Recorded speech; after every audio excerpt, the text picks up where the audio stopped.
This is external combustion.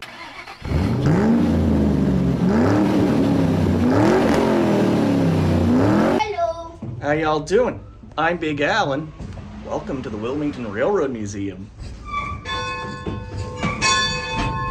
So this is the cab of Atlantic Coast Line number 250 in Wilmington, North Carolina. It's a 460 Baldwin steam locomotive built in 1919.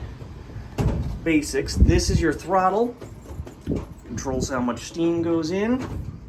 And your speed. This is your reverse level or Johnson bar. Controls your direction, and the more you move it towards the center, the more you increase your cutoff. It's like shifting into a higher gear in a stick shift car.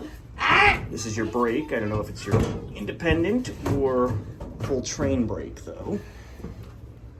And one of these would probably be your Daddy, it's starting train to get brake. hot. Yeah. Okay.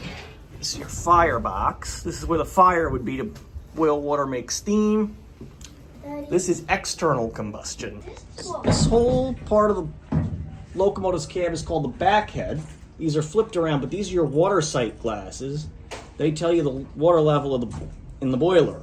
If it gets too low, the whole boiler could explode potentially. oh,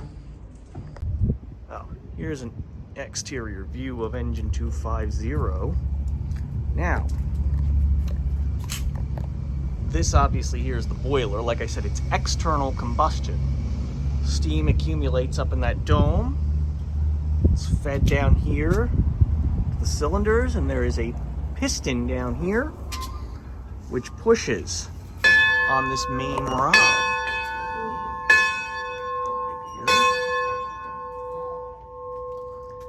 And cranks this main driving wheel, and this side rod turns the other two.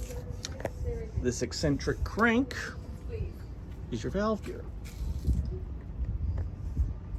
and that reverses the flow of steam into the lower cylinder. That's your crash course on how a steam locomotive works. Okay, that's great. Come check out the Wilmington Railroad Museum. It's pretty cool. When I say this is a 460 steam locomotive, that means it has 4 swiveling pilot wheels to guide it into curves, and then 6 driving wheels.